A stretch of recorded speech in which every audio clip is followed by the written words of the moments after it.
think he will be having tremendous amount of challenges because the silencing of the gun, which was, to begin with, a very ambitious plan of 7 years, whereas there have been some progress in that regard. You know, the Sudan peace process was largely African Union pushed plan process.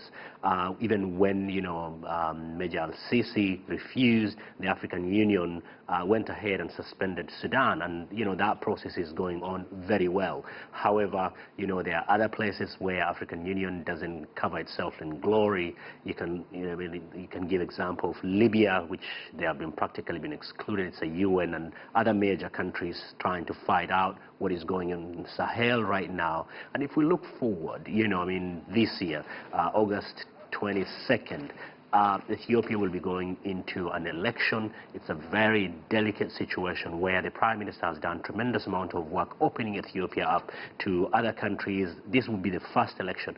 The role that African Union will play in sending election monitor, because this is the second largest African country in terms of population, but it's also the seat of African Union. That would be very, very important. For Cyril Ramaphosa, taking over the African Union chair, whereas also South Africa is sitting on the UN Security Council on a rotational basis, it's an opportunity for him to push on very ambitious ideas that can be done. But he has a lot of critics back home, and some are saying you can't control and manage South Africa well. How do you expect to do it for the African Union?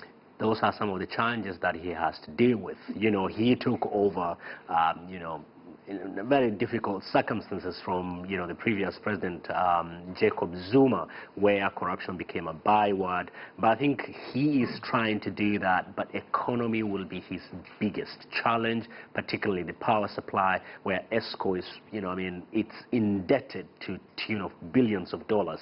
That will be very challenging for him in the domestic front. But you know, he can chew gum and walk the stairs. The Continental Passport is supposed to roll out this year, 55 countries, visa-free travel. How significant is that going to be? If done, that would be, because there's a huge if, it will be really useful. You know, if you look at travel within Africa, it's very difficult. In some instances, particularly in the West African countries, you have to go to Paris to come back, to move from one country to another. So inter-African trade can only be boosted if, you know, the transport, you know, movement of people, goods and services is done in a very smooth way. That is going to take a bit of time because there are so many things that needs to be ironed out. Besides that, you know, this is coming at the same time when the African free trade has been agreed, but there have been a lot of challenges.